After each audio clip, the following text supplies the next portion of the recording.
جواباً علامہ اقبال جواباً عرض کرتے ہیں آقا صلی اللہ علیہ وآلہ وسلم کی بارگاہ میں، حضور دہر میں آسودگی نہیں ملتی، تلاش جس کی ہے وہ زندگی نہیں ملتی، ہزاروں لالا و گل ہیں ریاض ہستی میں، وفا کی جس میں ہو بو وہ کلی نہیں ملتی۔ علامہ نے جب پوری دل سوزی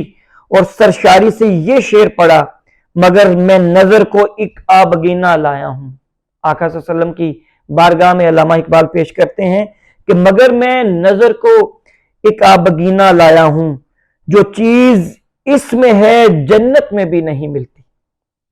تو جب علامہ اقبال نے یہ شعر پڑھا تو لوگوں میں جو تجسس تھا وہ انتہاؤں کو چھو گیا،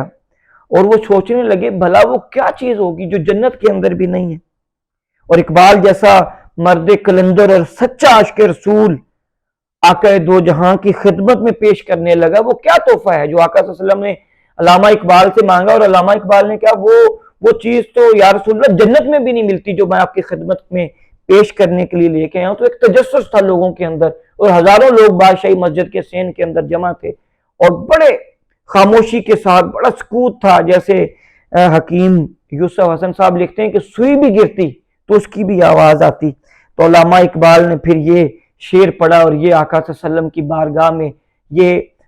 جو ہے ہدیہ اور تحفہ پیش کیا آقا صلی اللہ علیہ وسلم کی بارگاہ میں، اور آپ نے علامہ اقبال نے فرمایا جھلکتی ہے تیری امت کی آبرو اس میں۔ آقا صلی اللہ علیہ وسلم کو مخاطب کرتے ہیں اور کہتے ہیں کہ جھلکتی ہے تیری امت کی آبرو اس میں، طرابلس کے شہیدوں کا ہے لہو اس میں۔ سبحان اللہ، یعنی طرابلس کا واقعہ ہوا تھا اور اس کی مذمت کے لیے یہ تھی علامہ اقبال کی امت کے لیے درد، یعنی طرابلس میں واقعہ ہوا، مسلمان شہید ہوئے، احتجاجی جلسہ ان مسلمانوں سے ظاہری یکجہتی کے لیے رکھا گیا، سامراجی قوتوں کے خلاف رکھا گیا۔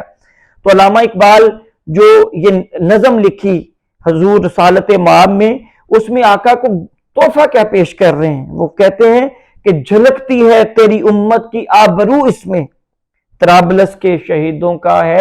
لہو اس میں۔ اس پر حکیم محمد یوسف لکھتے ہیں کہ مجمع بے قابو ہو گیا،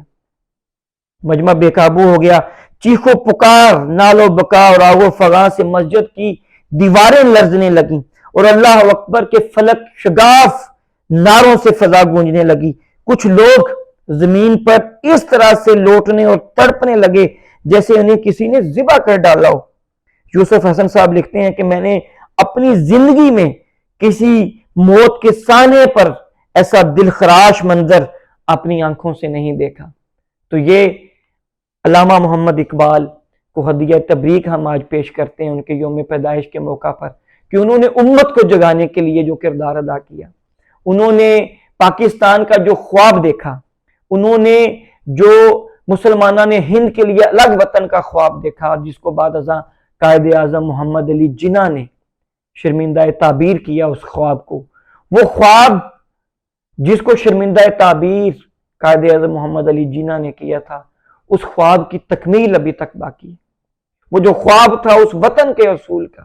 کہ جہاں پر کسی کے ساتھ ظلم نہ ہو، جبر نہ ہو، نا انصافی نہ ہو، سب کو آگے بڑھنے کے یکساں مواقع، سب کو ایک جیسے مواقع ملیں، ایسا نظام ہو کہ جو اسلام کے اصولوں کے مطابق ہو۔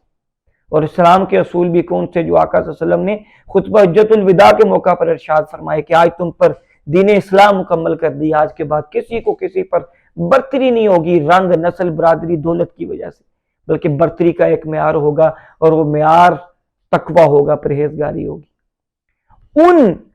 اس معیار کے مطابق آج ہم نے دیکھنا ہے کہ کیا ہمیں حکمران ویسے میسر ہیں کہ آج پاکستان کے اندر جو نظام چل رہا ہے، جو قانون ہے، جو نظام انصاف ہے، جو پورا سسٹم ہے پاکستان کا، کیا یہ علامہ اقبال کے خواب کے مطابق ہے؟ اگر تو ان کے خواب کے مطابق ہے تو ٹھیک، اور اگر ان کے خواب کے مطابق نہیں ہے تو ہم سب کی ذمہ داری ہے کہ علامہ اقبال کے خواب کے اصول کے لیے ہم سب اپنا کردار ادا کریں۔ اللہ اور اس کا رسول ہم سب کا حامی و ناصر ہو۔ شکریہ۔